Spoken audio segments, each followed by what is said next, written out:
Now, his family, he was from Cuba, and his family, they were very wealthy during the Bautista reign. And then when the communists took over and Bautista fell, they became refugees, like a lot of wealthy Cubans, right? Because, when communism comes in, the wealthy classes are in deep shit. Yeah. And so the family fled to the United States. And so Jose actually started off as a dishwasher.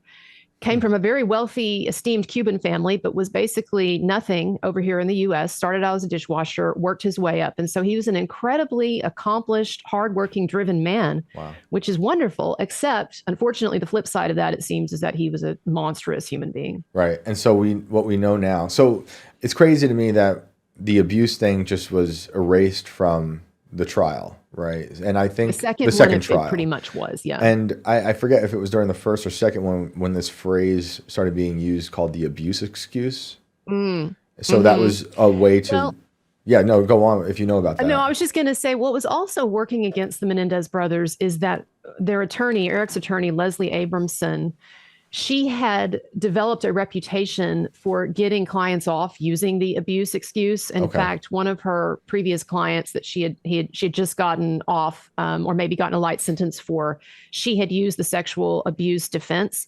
And so unfortunately, that also set a lot of people up to think that what the Menendez brothers were attesting to was just a recycling of a tried and true strategy that Leslie Abramson had been using. And so in a way, even though she was a great attorney, that sort of discredited in the public's eye the claims by the Menendez brothers. Right. And then the way they acted after they murdered their parents was also used against them. And that's something that I do remember hearing about a lot. That was like spending money. And yeah. Like, what did they do after? They went kind of crazy, right, with the money? Well, it's interesting. There is that is a little more nuanced as well when you actually look into it. One of the brothers, Lyle, did splash out on some items, Rolexes and things like that. But Eric actually did not spend nearly as much as people would think that he did. And considering the price of the items they were buying, they actually didn't run through that much money. I mean, if you buy a Rolex and a Porsche, those are two items, but they'll clean you out, right? That's a lot of money. And so when people hear, oh, they were spending all this money, it wasn't really like they were going on crazy sprees. They did buy some items. But what they have claimed is that they were raised by their mother to see spending money as therapeutic. That was their mother's therapy, they said, because she was very wealthy and she was miserable. And so in addition to alcohol and pills, she was kind of a shopping addict. She loved to shop. She would take the boys shopping. That was their therapy. And so one of the things that they pointed out in this documentary that I was watching is that while it might be perceived as monstrous behavior by people, they were spiraling. They were psychologically just completely spiraling, didn't know what to do with themselves, didn't know how to deal with their feelings they were having, the position they were in. They now no longer had any structure to their lives because the people who'd given it structure, even if it was bad, were taken away. And so they were just kind of like grasping at whatever basically would make them feel better. So I understand that people from the outside, they see these rich Beverly Hills kids, they've just killed their parents and now they're buying Rolexes or Porsches or whatever. But I just think that if you see it as a coping mechanism or two people who've just done something crazy and they don't know what to do, they're spiraling, it makes a little more sense. Oh yeah. I know people who have been grief stricken, who are poor and still have their coping mechanism be like attached to materialism, and they need to purchase anything, Amazon, whatever, just because it's anchoring them to the reality they need to, before they get washed away in the grief. So I do understand that. And then wasn't one of them also like playing tennis in Israel or something? Yeah. So one of the things that Jose Menendez had really driven his kids very hard about was excelling in sports, because the Menendez family had one of its members, I think a sister or maybe an aunt of Jose Menendez, was an Olympic swimmer, and athletic prowess was really big in their family. And then Jose was really a big person on that too, right? Toughness, virility, masculinity. And so he would put his children through these grueling tutoring sessions for tennis and things like that, where it was basically hours and hours of relentless coaching while Jose would just berate them for hours. Jeez. It was joyless. It was horrible. In fact, Eric's tennis coach testified at the trial about how awful Jose was and how he ended up getting fired because he stood up to Jose and said, you can't treat your kids this way, right? Wow. Yes, Eric was in Israel at a tennis tournament, and when he found out that Lyle had been arrested and that he was wanted, he willingly got on a plane and came here. Oh wow. Do you ever watch Twin Peaks?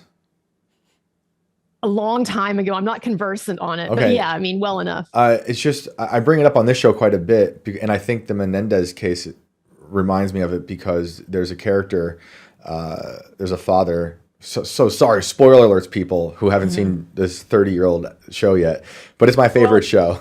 It's my favorite show besides The Leftovers. And there's a character, there's a father who we find out is a horrible man, but you find out way later on. And he's a man of, he's an esteemed person in the community. His wife, we find out, has been drugged and or drugging herself to stay quiet and complacent. And when I hear these stories, like with Jose and so many other stories out of California in particular, it just seems like David Lynch must have seen something out there or just understood the culture of Hollywood, because it seems like such a metaphor for so much that happens out there.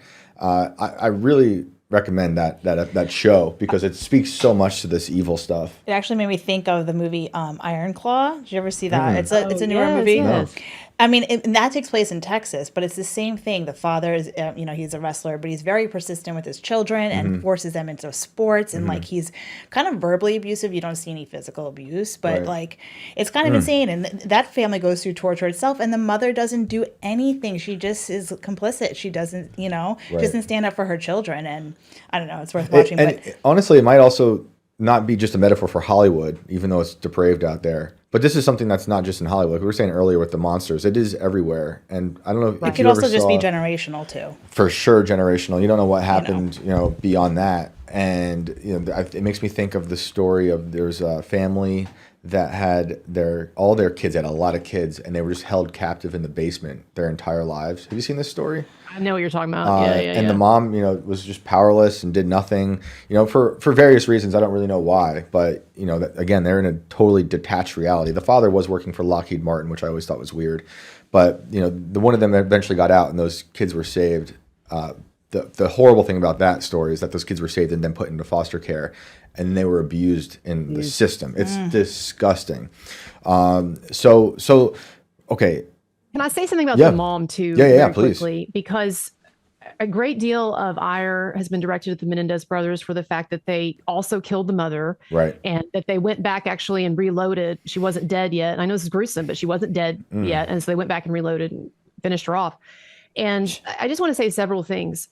They have stated that their mother for years and years seemed so miserable and talked about suicide constantly that they really believed that they were committing a kind of euthanasia of her. Right. And that may sound unbelievable to people, but I can just tell you from my own personal experience, I did not have a father like Jose Menendez, and thank God I was never sexually abused, but he was in a number of ways extremely sadistic and psychologically abusive. And my mother, she did not leave him until we were in college.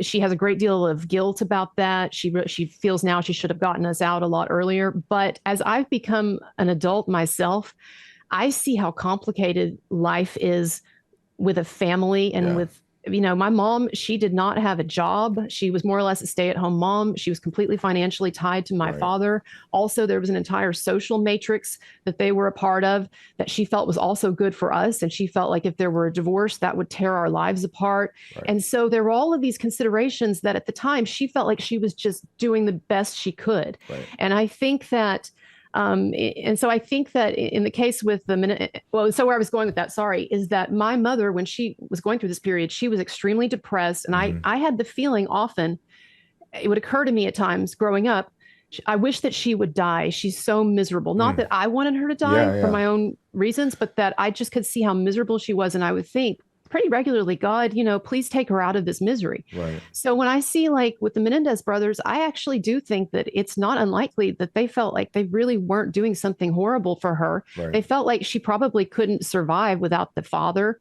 that she was miserable, et cetera. And so I don't know. I think people need to understand that, again, in sort of a crazy way, there's a kind of logic to this.